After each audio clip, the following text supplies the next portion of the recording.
बाळाच्या संगोपनाची जबाबदारी फक्त आईचीच आहे का? सुप्रीम कोर्टाचा एक मोठा निर्णय. आता वडिलांनाही मिळणार आहे पितृत्व रजा.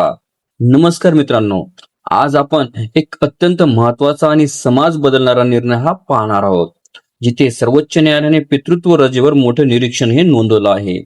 मुलांच्या सर्वांगीण विकासामध्ये आईची भूमिका महत्वाची असतेच, पण वडिलांची भूमिका सुद्धा काही कमी आहे का? पालकत्व ही फक्त आईची जबाबदारी नाही, तर आई वडील दोघांची जबाबदारी आहे, असं सुप्रीम कोर्टानं स्पष्ट केलंय. न्यायमूर्ती जे.बी. पारदीवाला आणि न्यायमूर्ती आर. महादेवन यांच्या खंडपीठाने केंद्र सरकारला पितृत्व रजेसाठी कायदा करण्याचा विचार करा असं सांगितलं आहे. इतकंच नाही, तर दत्तक मातांसाठी असलेला भेदभाव करणारा नियमही कोर्टाने रद्द केला आहे. आता बाळाचं वय काहीही असलं तरी आईला 12 आठवड्याची रजा ही मिळणारच आहे.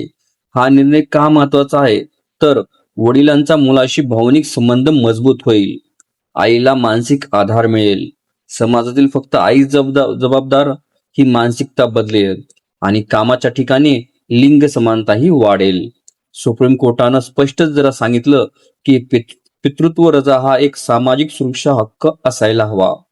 तुमचं मत काय? वडिलांना पितृत्व रजा मिळायला हवी का? कमेंट करून नक्की सांगा आणि व्हिडिओ आवडला तर लाईक करा आणि अशाच अपडेटसाठी चॅनलला नक्की सबस्क्राईब करा.